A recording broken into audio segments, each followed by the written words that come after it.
So the Scottish Government's announced its intention to back the bill banning smacking children. There's been very vocal opposition to it in the media since then, which has been great. And I'd encourage you to look at the Be Reasonable campaign, follow them on social media, etc. But in this video, I'm going to look at 11 points relating to the smacking ban. Maybe some of the things that are not quite so obvious, maybe looking at things a little bit more deeply and considering the philosophy behind it. So here's point number one. The idea that it's all right to physically assault children, to teach them right from wrong, is absurd in 2017. So smacking kids is wrong because it's the year 2017.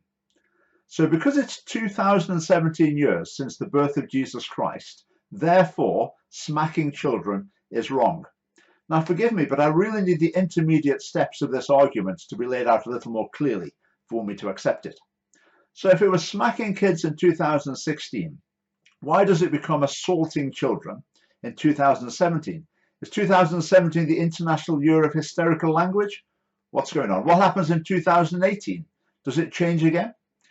But I think what we've got here is the attitude of chronological snobbery.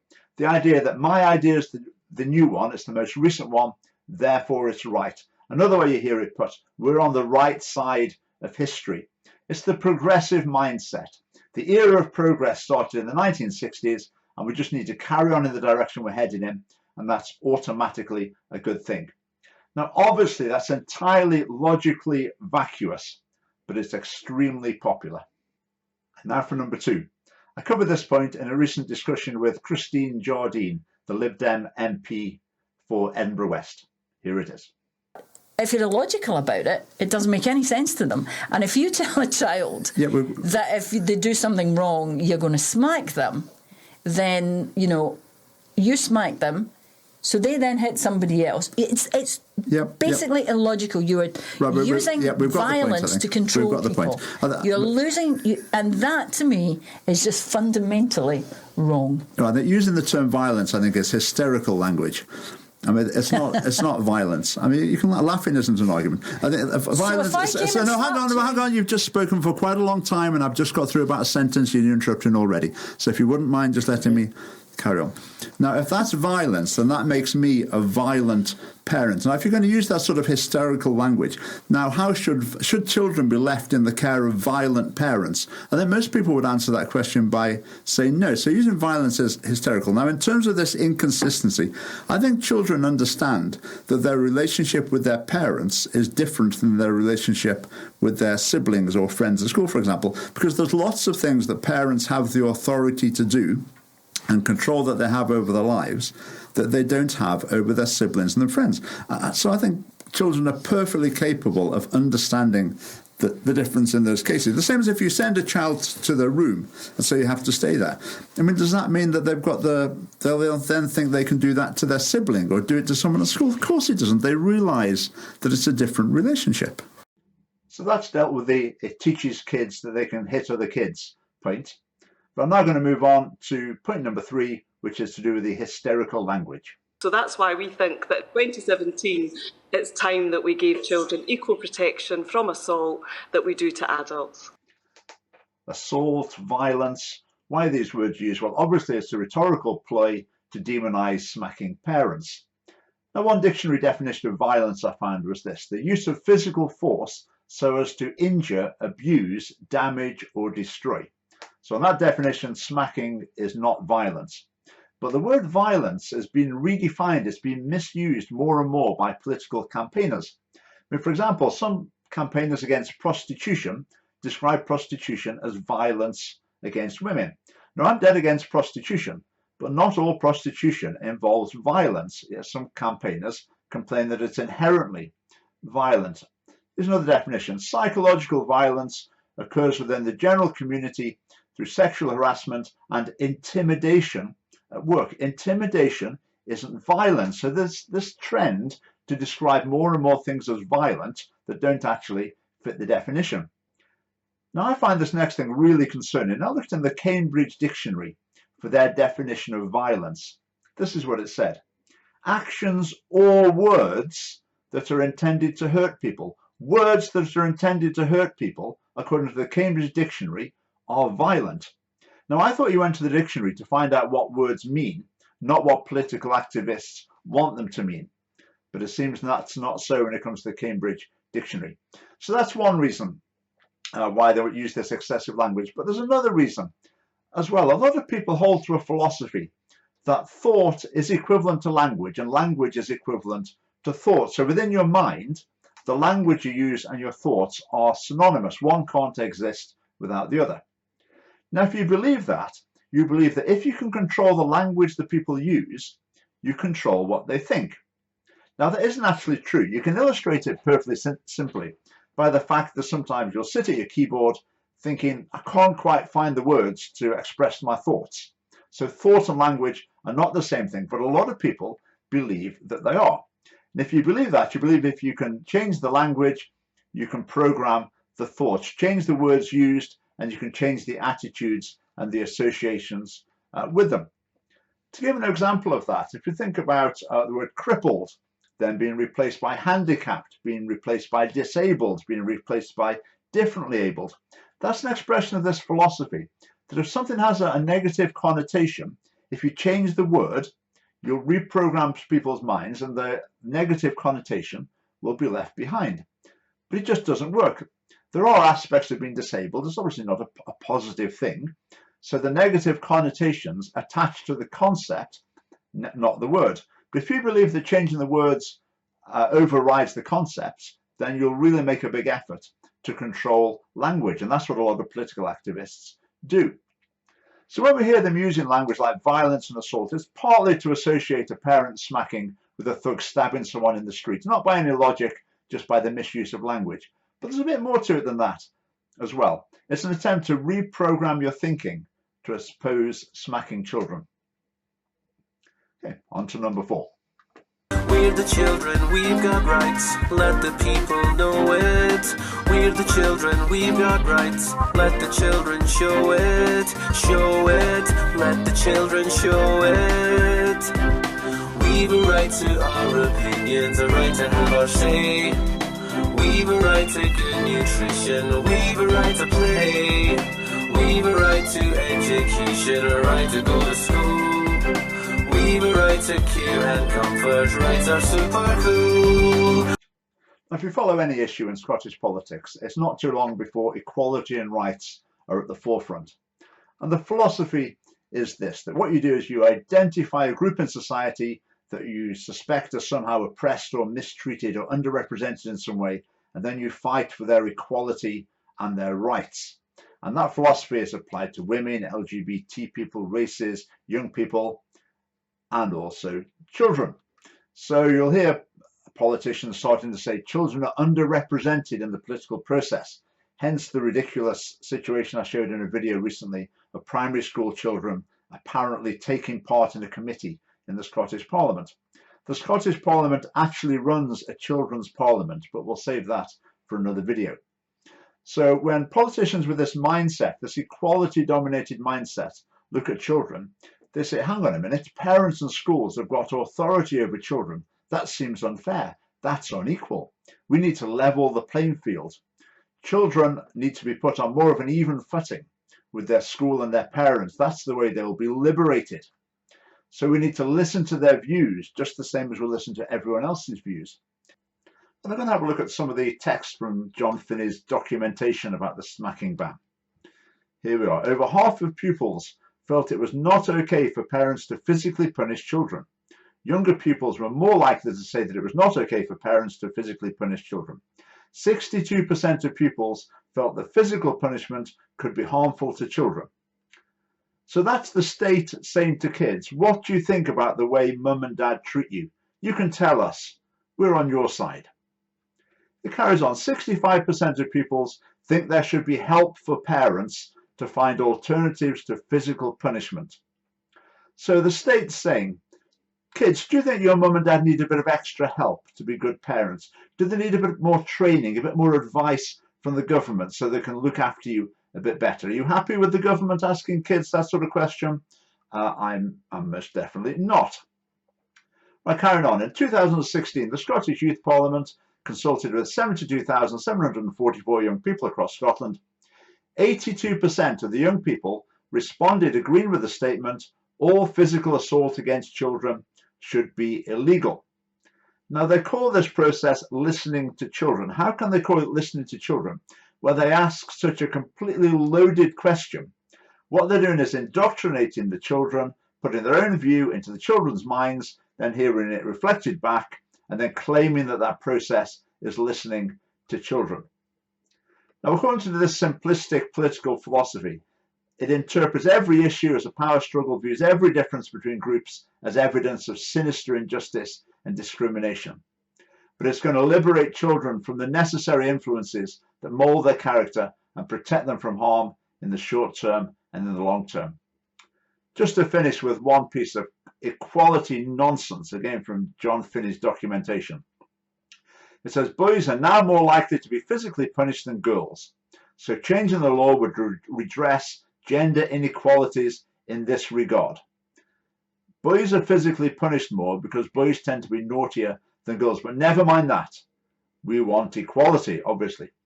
Now, the same argument could be applied to prison sentences. Currently, many, many more men than women are in prisons. So, to solve this inequality, we could stop sending people to prison. Now, as far as I'm aware, no one's been stupid enough to make that argument yet. But just remember, you heard it here first. The more I look into the goings-on in the Scottish Parliament, the more I realise it exists in a parallel universe to the general population. But if we talk about the research and the evidence, what this is really coming from is a philosophy of child rearing. So the Scottish social work educational government establishment believes that if you care for children properly, talk through issues with them, that's enough. There's no need for punishments. And we see this philosophy coming through in the criminal justice system, we see it coming through in education, we see it coming through in social work.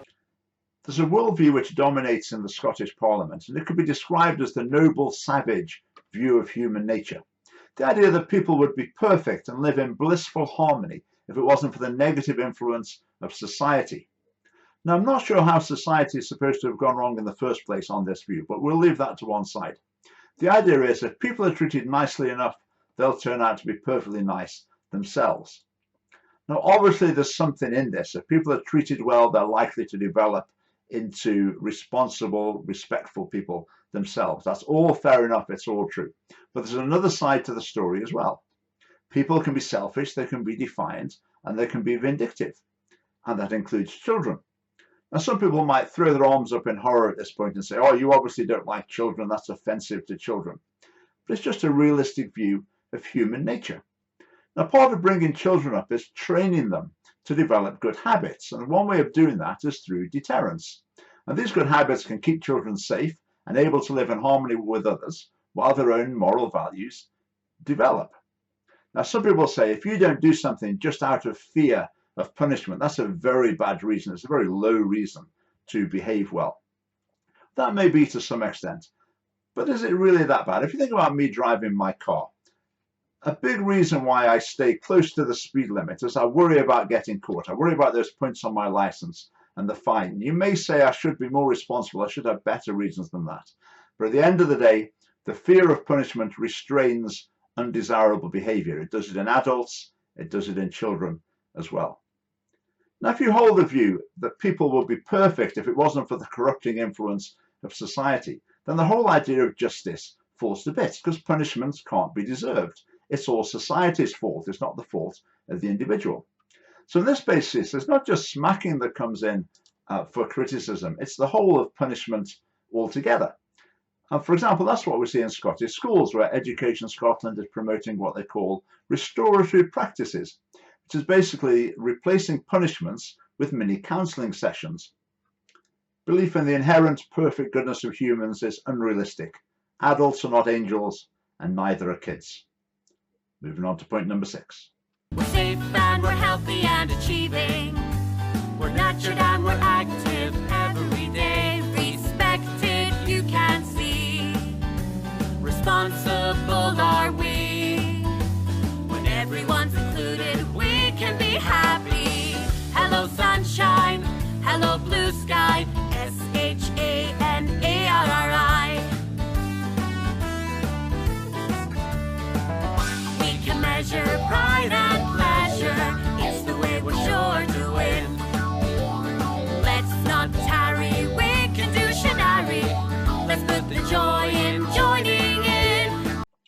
there's a huge emphasis in our society on protecting children, child protection. And that's quite understandable. Looking at the stories of abuse and neglect that have emerged recently, it's absolutely right that there should be campaigns to try and deal with that, new strategies to reduce the risk of that. There's also been an emphasis on protecting children from physical danger as well, which I say maybe has been less justified, has been more excessive. But children are certainly vulnerable. They need protection from harms of many sorts, and it's absolutely right the steps should be taken to provide that protection from abuse, sexual abuse in particular, because of the damage that does to children's emotional well-being. I think what's tended to happen there's been a bit of a blending of that concern for emotional well-being into a belief that children are so emotionally delicate that they need to be kept happy every minute of every day. And if they're not kept absolutely happy, then they're being damaged or they're not being cared for. Now, children do need protecting, but they also need correcting from time to time as well. Now, punishment by definition is something that's unpleasant. Now, if you believe that an unpleasant experience produces psychological damage, it's not just smacking that you'll disapprove of, it's any punishment. So in child protection, I think there's been a mission creep from protecting children from abuse and neglect to protecting them from everything that they find unpleasant. But that doesn't actually protect children.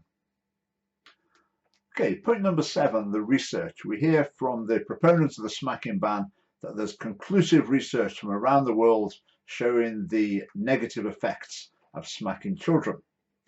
Now, there has been research that's shown positive effects as well in terms of reduced drug use, better school performance, etc. I'm not going to quote those studies in any detail because I don't think they're conclusive either way.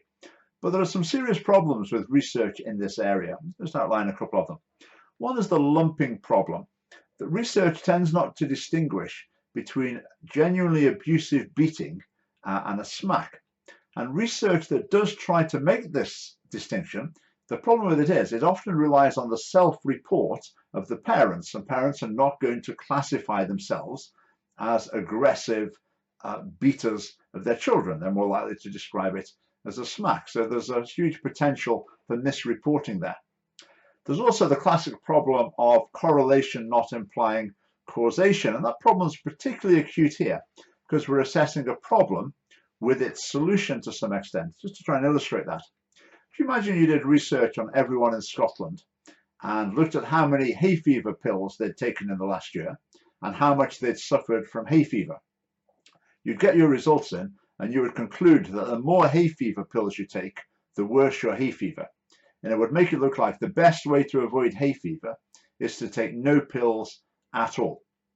Now, just to illustrate how that could apply with smacking, parents generally report that they find that boys need physical punishment, that the parents find physical punishment more necessary when dealing with sons than with daughters. It's also a fact that boys will tend to be more physically aggressive than girls. So from those two facts alone, that's going to produce results showing a correlation between physical punishment and then being aggressive as a child. And the last problem with the research is a problem that applies to lots of research in terms of parenting and the outcomes for children. It's generally assumed that the style of parenting influences the ongoing development of the child, and that's the key factor. But the factor behind both of the parent and the child could be genetics. So, for example, if you have parents that are very placid and calm, and you see that they have children that are very placid and calm, the natural thing to assume is that obviously that style of parenting produces children like that. But probably, looking at the evidence, it's probably more likely this is actually a genetic factor that's produced those character traits. The last thing to say about the research is the potential for bias. The academic world in general is hugely biased in a sort of left-leaning, liberal, progressive direction. And of all departments, social science would be one of the worst in that regard. I mean, they produce research to order to back up progressive causes. Now, in social science, there's huge scope for manipulating data. There's a phrase I like. They say, if you torture the data for long enough, it will tell you what you want to hear. You can decide what to leave out. You can decide what to include. Sometimes there'll be a more conservative-minded academic in these departments, and they'll do their research. It will point in a different direction. but they're such a tiny minority that their voices are drowned out by the massed ranks of the progressives alongside them. So we shouldn't feel compelled to bow down before the academic experts in this area. Point number 8. We've heard a lot about the consultation about the smacking ban. 75% of respondents agreed that smacking should be banned. But who replies to these consultations? It's not ordinary people. Not many people have got the time and inclination to make the effort to find out about the consultation, get the documentation, fill in the lengthy form, respond with all the arguments. What voters want is for the parties to put it in their manifesto, and then they can make their decision and vote accordingly. But that's not what happens, as we're going to talk about in a minute. So who does respond to the consultations? Well, for this one, organisations like NSPCC Scotland, Barnardo's Scotland, Children First. Now, they're charities that do a lot of good work, but they're also charities that receive substantial government funding. Now, if you're wanting government funding, you might just think it would be a good idea to stay on the same wavelength as the government. If you're the government and you're deciding who to fund, you might choose organisations that you think have got a similar sort of philosophy to yourselves. So how genuine can debate be between government-funded organisations and the government? I think that's an open question. But there's another set of organisations that respond to consultations where it's much more clear-cut. They are just absolute sock puppets. Things like the Children and Young People's Commissioner, the Equality and Human Rights Commission. I could go on and list more and more of them. I'll save that for another video. But they're sock puppets in the sense that they're actually the government talking to itself, but it gives the appearance of the government listening to independent voices. And it's not just me that thinks that. Do you agree with that? Do you agree? So that's 3 of us. Now, from now on, the Scottish Family Party is intending to respond to some government consultations, so perhaps we'll be invited along to committees to put forward our point of view. On to number 9. We're going to have a quick look at the international perspective now. The United Nations Secretary General's study on violence against children recommends full prohibition of all corporal punishment of children in all settings, in all states. The Parliamentary Assembly of the Council of Europe.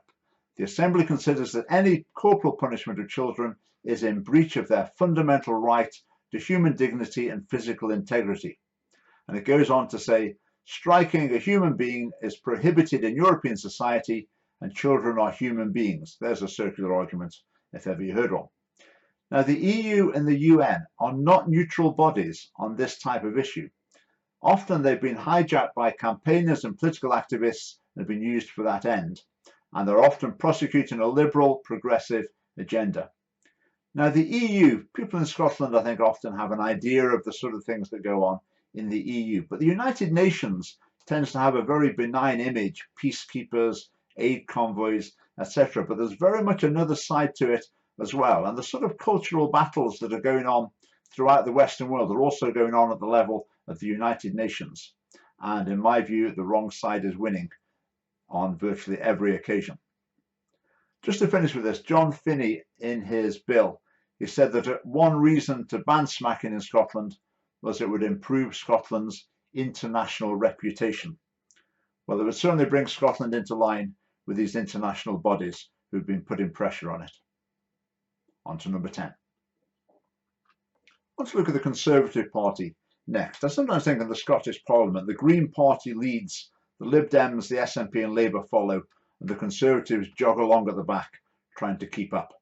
Now, since the SNP announced its support for the smacking ban, I've heard a couple of Conservative MSPs speak out very strongly against it, and good for them. But from the Scottish Conservatives' official Twitter account, Ruth Davidson's Twitter account, as far as I could see, no comment at all. The official comment in the media from the Conservative Party was that the existing law was adequate, but they'll look closely at the new proposal. It seemed a little open-minded, so they're hardly providing strong opposition to the proposed smacking ban. If you look at the media, as far as I'm aware, the people who've been doing the opposing the ban, speaking out against it, have not been Conservative politicians, but they haven't been politicians at all. They've been other people. The Conservatives generally seem to have the view that things are changing a bit too quickly, and they'd like to maybe slow it down a little bit, but they're still happy with the general drift of the direction of society. So maybe when it comes to the vote, maybe half the Conservative MSPs will vote against the smacking ban. Maybe half of them will vote for it. I don't know. But I would say when it comes to the next election time, after the smacking ban has been passed, will the Conservatives put it in their manifesto to repeal it? I would say pretty confidently that they will not. The Scottish Family Party will. It seems to me like the Greens are heading in the progressive direction at 90 miles an hour. SNP, Lib Dems, Labour, they're heading in the same direction at 70 miles an hour. The Conservatives are heading in the same direction at 50 miles an hour. The Scottish Family Party want to turn around and go in the other direction. Okay, my last point, democratic failure. Manifestos are a really important part of the democratic process. The parties lay out their stall for the forthcoming government and the electorate can analyse their proposals and vote accordingly. Now, the parties may struggle to fulfil their manifesto promises if they're in government, but still the process has been there and there's been an attempt to be open about the intentions for government. But with many cultural and social changes, they're somehow not regarded as mainstream political issues, and so they're not included in manifestos. And the smacking ban is just the latest example of that. It wasn't in the SNP manifesto. Now, if it had been, that would have been a feature of the election campaign. That would have been discussed in the debates. There might have been a bit of a furore. The SNP would have really had to face the electorate about this issue, and it would have been very unpopular. They would have been frightened to do it, fearing losing votes. But doing it this way, you don't have the chance to vote against it. The only language politicians have to listen to ultimately is votes. And at the moment, they know they can upset a significant percentage of the population, but so what? When it comes around to the next election, they're going to vote for the mainstream parties in any case, and so it goes on. But the Scottish Family Party is here to enable you to break that cycle.